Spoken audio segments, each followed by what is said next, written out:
সম্মানিত সুধী, দর্শক ও শ্রোতা মণ্ডলী, প্রতিদিনকার মতো আপনাদেরকে জানাই প্রীতি ও শুভেচ্ছা। শুভ দিন।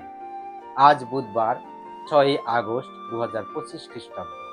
আজকে আমাদের জন্য ঐশবাণী সাধু লোকলিখিত মঙ্গল সমাচার ৯ অধ্যায় ২৮ থেকে ৩৬ পদ।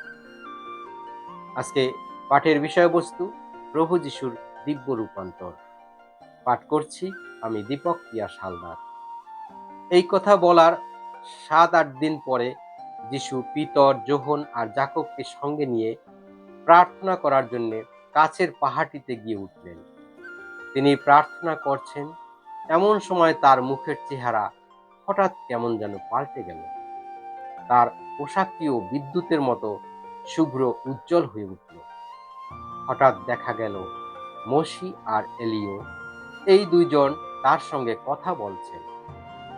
এরা এখন মহিমময় রূপে আবির্ভূত হয়েছেন এবং এই বিষয়ে কথা বলছেন যে যিশু কিভাবে জেরুসালেমে তার সেই প্রস্থান সম্পন্ন করবেন।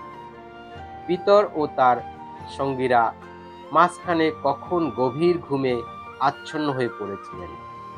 হঠাৎ জেগে উঠে তারা যিশুর সেই মহিমময় চেহারা দেখতে পেলেন, আর যে দুজন তার পাশে দাঁড়িয়েছিলেন তাদেরও তারা দেখতে পেলেন।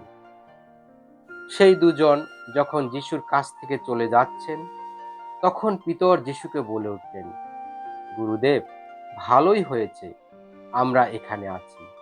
আমরা ডালপালা দিয়ে তৈরি ৩টি তাঁবুর ব্যবস্থা করব, আপনার জন্য একটি, মসির জন্য একটি আর এলিয়ের জন্য একটি। তখন পিতর যে কি বলছেন তা তিনি নিজেই বুঝতে পারছিলেন না। তিনি যখন এই কথা বলছিলেন, সেই সময় একটি মেঘ এসে তাদের ঢেকে ফেলল। সেই মেঘের মধ্যে তলিয়ে যেতেই শিষ্যরা ভয় পেয়ে গেলেন।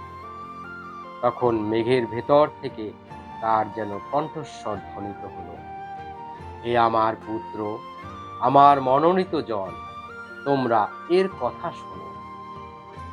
সেই কণ্ঠস্বর ধ্বনিত হবার পর দেখা গেল যে যিশু এখন একাই রয়েছেন। শিষ্যরা এই ঘটনা গোপন রাখলেন। যা কিছু তারা দেখেছিলেন সেই বিষয়ে তারা কাউকে তখন কিছুই জানালেন না। খ্রিস্টের বাণী। খ্রিস্ট প্রভু, তোমার প্রশংসা হোক।